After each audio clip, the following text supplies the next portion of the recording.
Today on The Buzz, we'll get into the holiday spirit. We'll take a peek into our very own Drew Schwendemann's time in the spotlight. And I'm talking to the creators of a new app that will prevent your worst texting fails.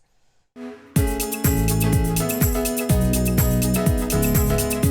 I'm Sarah Hyland and you're watching The Buzz. Bus stop at Sam Train and you're watching The Buzz. Hey! Ho, ho, ho, ho. To everyone watching The Buzz, Merry Christmas and Happy New Year.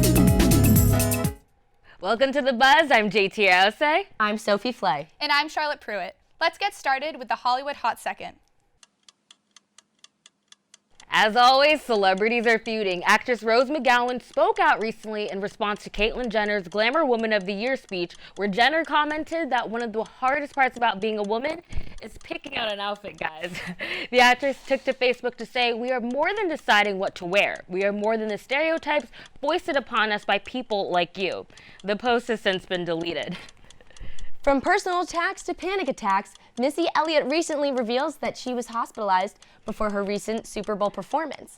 The rapper released WTF, Where They From, last week, and is already number 14 on Billboard's R&B hip-hop chart. But the rapper still deals with anxiety because she fears of being washed up.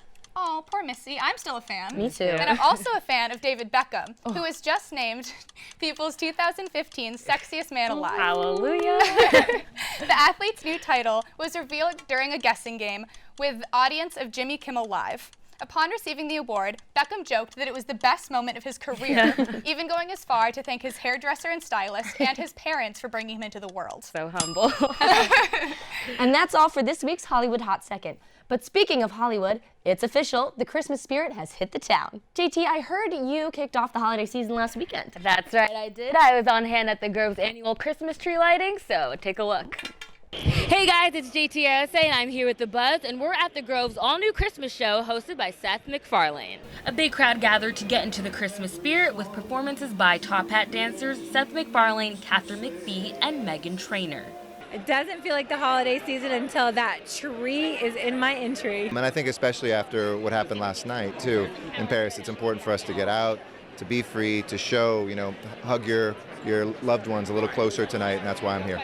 You just released a song, It's Better When I'm Dancing. What's your favorite dancing, your favorite go-to dancing? The shoulders, because I don't think I'm a great dancer, but I know like when I get down, I always go like that. I do the classic, Yes, I love that too. I do that too. I used to be like only brush the shoulders off girl, and then I realized that was way too lame and in the past, so. The Grove and Disneyland are the best places to be for the holidays. It's just full of spirit and Christmas cheer. It's so beautiful. There's fake snow, so you don't really get that in LA. Hey love, so don't you bug me nothing, 'cause I am feeling one thing, it's your lips on my lips, oh that's a Merry, Merry Christmas.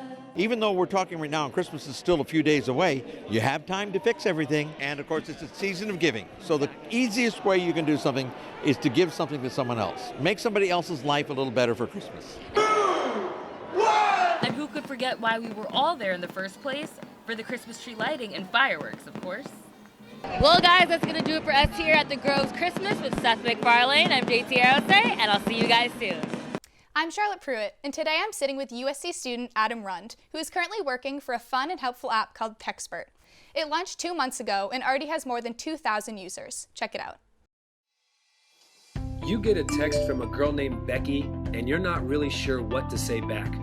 So take a screenshot and use TextBert. Go into the app and upload the screenshot of the conversation. You get to upload your request anonymously and ask friends or peers what you should text back to Becky. Put in a little context, like how you guys met and whether you want to set up a date or just want to flirt with her for now. If you give more context, you'll get better advice. Within minutes, you'll get responses from up to 5 people on what to text back. Once your TextBert responses come in, tap your favorite response, and it automatically copies and pastes on your clipboard. Give a rating to your favorite TextBert response, then go back into your text thread with Becky and paste the response. Make some adjustments or send it as is, and go get that next date.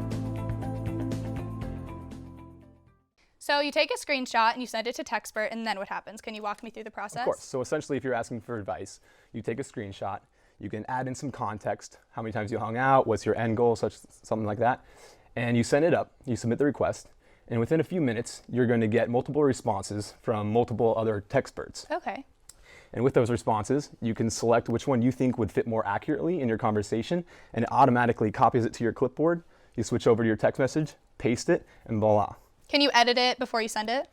Edit, yes, absolutely. Yeah, the so text. when it copies the text that you actually get from the TextBert, but as you put it in, you can tailor it specifically to what you think may be more effective to the end user. Okay, so it's crowdsourced. And what do you think draws people into actually responding to these like requests for advice? Like as for the TextBert? Right. I think there's a few different factors for that. One is like for instance, my sister is actually married, but she loves using the app because she likes kind of living through the life of others, helping others so get it's like that a first game, date. kind of. Kind of like a game, exactly. Which brings me to the next point, which is also that it's a rating system. So if you're rated really good, people are going to use you more often. You can kind of brag like, hey, I'm the best TextBert at USC or in my frat or whatever. So there's an ego boost that can come with the app too. Okay. Exactly. And thirdly, we might be introducing a monetization area with it, whereas to where the best TextBerts, if you're rated really high, you'll actually be able to charge your own market price. Oh wow, for the advice? For giving the advice. Oh, that's so So cool. it'll always be free, but there'll always be the option to pay for the best advice. And how did you get involved in working for this new app? So I'm actually in BAEP at 451 here at USC's entrepreneurial class, and my co-professor, Greg Champion, he actually came to the class with this opportunity. And as soon as I heard about it, I instantly snatched it up from him. I pretty much didn't let anyone else raise their hand. Because eventually I want to open up my own tech startup as well. And so what better way to do that than to dive right in at the very ground level and just watch it grow. Right, and yeah, and this is such an amazing app to be able to do that with. Absolutely. When did you notice the app becoming particularly popular? I think there was a few different inflection points. Probably the first one was pretty much immediately. We started seeing our user base grow for the first few weeks, quadruple. And since then, we pretty much had an average of 18% week over week user growth. Okay, so it's been consistent? Absolutely, yes. Wow, okay, that's awesome. And have there been any media posts or anything like that? That brings me to the second inflection point as well. So we actually, the first article, our CEO, Ray Christian, did an interview with Huffington Post. Oh, wow. So there's an article there, and that seemed to have driven user growth up as well. And now we're doing a big PR push with bloggers, podcasts, things such as that. And that should help us out a lot as well. And I'm assuming you've used the app quite a bit. I have. Have you gotten any advice that's kind of inappropriate or funny or anything like that? That's actually a good question. We have had a few messages, emails from users saying that they've been trolled or something like that. And so what we do with that is we take their advice, we take their feedback, I should say, and we've actually implemented programs to prevent that. So we have a flagging option. So if someone trolls you and they give you bad advice, you could flag it and it sends it to our systems and we deal with that appropriately. So like Uber, like rating an Uber driver or correctly. Something like that? So if it's flagged, we'll go through that. But also if you rate them too low, just like an Uber driver, if it falls below 4 out of 5 stars, he's no longer allowed to be an Uber driver. Same with here. If you're below a certain threshold, you're no longer going to be able to give advice. Okay, and what do people ask about the most on the app for advice? What do they ask about most? Like relationships or? It is the niche right now is relationships, but we've had some crazy stories as well. We've had one lady asking how to ask her son to actually move out when he turns 18. Okay. So there's a few different stories about that, but right now we're trying to actually master the niche of the relationship. Okay. All right, that's great. Well, thank you so much for coming. Thank you. And if you want to step up your texting game, make sure to download TextBert. 115 contestants are vying for the title of Miss California USA. Miss Corona Del Mar, Nadia Mejia, is a repeat competitor and has been competing in the pageants since she was 15 years old. Mejia is determined to capture the crown this year, and the Buzz's Ivana Wynn got a look at what pageant life is really all about. Nadia Mejia is not your typical beauty queen. Just a few days shy from her 20th birthday, Mejia is a full-time model who has traveled all over the world, and in just 2 weeks, Mejia will be competing in the Miss California USA pageant for the 5th time. Pageants are addicting. They're like a drug. It's the weirdest thing to be able to go out on the stage and show how hard I've worked on my body and show, me being elegant and feeling like a princess and having 2 minutes with judges to get across your entire life story and make them remember you. It's so stressful, but so addicting and wonderful at the same time. Diversity has been a long-standing issue in pageantry, but has improved in recent years. Within the past 10 years, half of those Miss USA title holders were women of color. Mejia, who is half Ecuadorian and half Lebanese, wants to change the face of the Miss USA pageant. If I were to win Miss USA, then I can go into Miss Universe, but everyone would be expecting the Caucasian girl. And no, I come from so much. And I think that's the beauty of the United States, is that it's so diverse. Everywhere you go, there's different mixes, different type of things. And to win Miss California or USA, I'd love to bring my culture into it and really, you know, inspire people that it doesn't matter where you come from. It wasn't always smooth sailing for Mejia, however. In the cutthroat industry of modeling, Mejia suffered from anorexia for a year and a half, but now works as an ambassador for the National Eating Disorders Association. I want to be a role model, so from that point on, I strived my hardest. I gained all my health back. I'm 128 pounds today, and I love the skin that I'm in, and hitting rock bottom gave me a purpose in life. In addition to winning the crown at the Miss California USA pageant in December, Mejia has even bigger dreams she wants to fulfill. I see myself walking the Victoria's Secret fashion show, already have winning Miss Universe, being a national restaurant owner.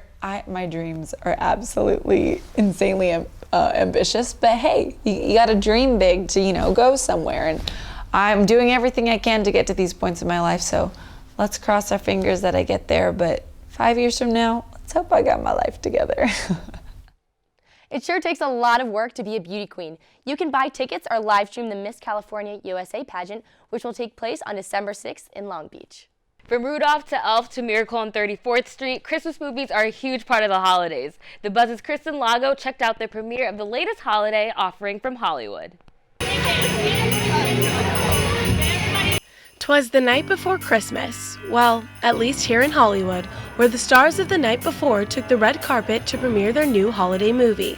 The film stars Joseph Gordon-Levitt, Anthony Mackie, and Seth Rogen as a trio of friends who come together on the night before Christmas for one last holiday hurrah. I think they're terrific, talented actors, and they're always keeping it fresh and keeping it new and making really good choices that are funny and timely. The rated R film is unlike any other holiday tale you've ever seen. As he tries to find his way of who his new friends are versus his real friends, and a lot of stuff ensues in that process.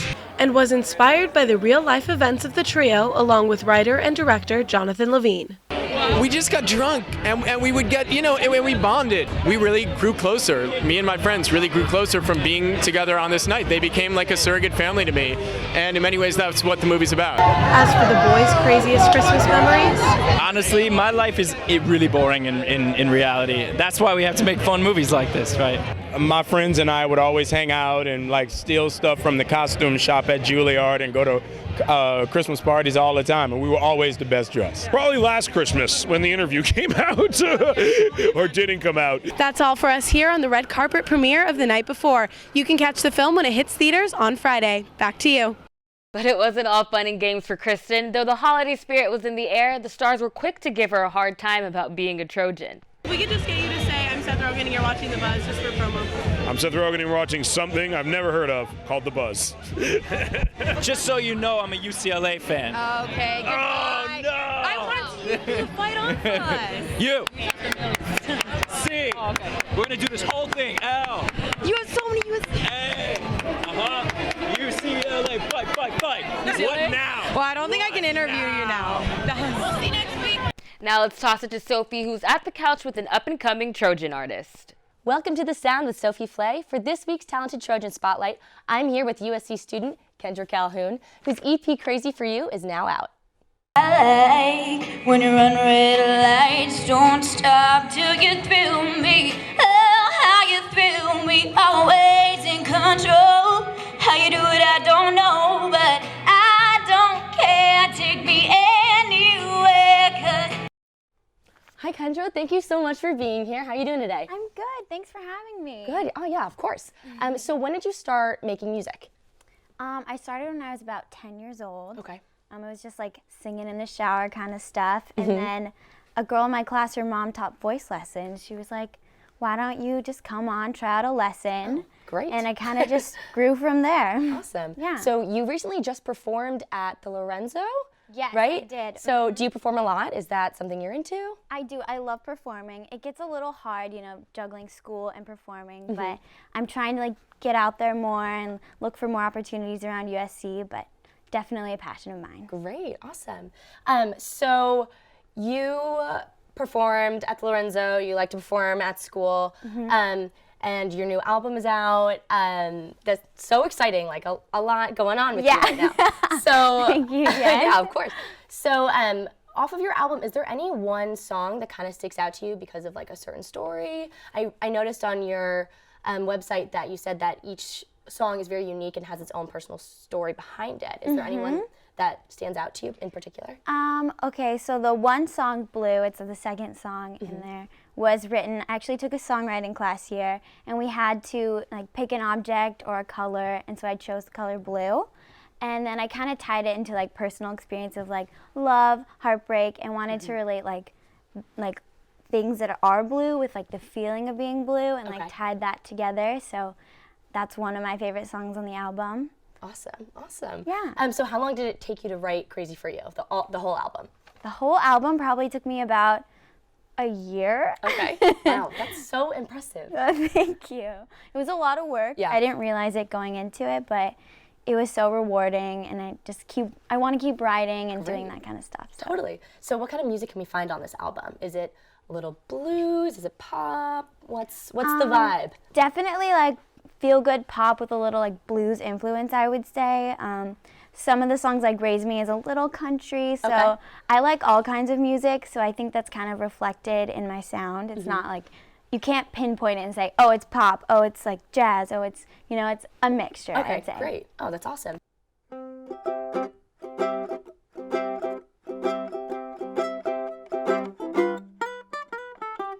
I found my baby on a Sunday afternoon, sitting on a curb in Hollywood. He caught my attention with his laid back kind of style, a smile that made my knees go weak. And I'm crazy for loving you. You got me slipping, baby, losing my mind. Crazy for loving you, for giving you all my sweet time. Yes, I'm crazy for you. I've never been love struck, but Cupid hit the mark, and I've been seeing stars ever since. But I can't keep guessing, you've gotta let me know. Am I the one that holds your heart? And I'm crazy for loving you. You got me slipping, baby, losing my mind. Crazy for loving you, for giving you all my sweet time. Yes, I'm crazy for you. So come on, baby, give me your sweet love, 'cause I'm dying to be your only love. So give me that sweet love, that sweet love.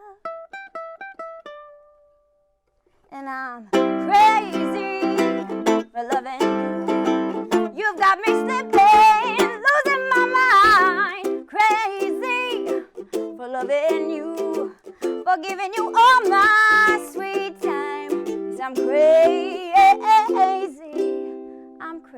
for you.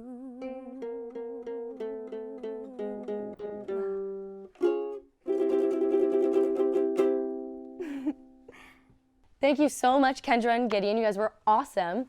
Be sure to check out Kendra's music on Instagram at Kendra Calhoun Music and download her new EP from Bandcamp page. If you know a talented Trojan, tweet at us USC The Buzz. USC's 6th annual drag show was held last week in the Campus Center Ballroom. The Buzz's very own Drew Schwendeman strutted his stuff. We got an exclusive look at Drew's drag regimen before the show. I'm performing Rihanna's Shut Up and Drive. You know, it's a classic. It's a nice throwback song. Foundation. I don't really know what else I need. Does this make me look pale? I don't know how to contour. But she knows how to contour. I don't know what this is. If it doesn't work out, I at least know her name, address, and phone number. We contour my abs too. So this is the 6th annual drag show. The theme this year is Netflix and chill.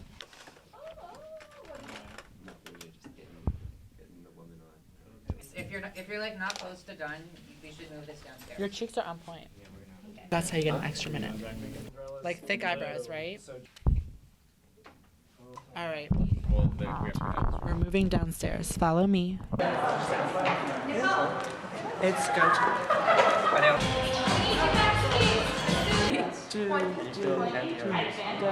Yes. Yeah. You just gotta like, and like you can even.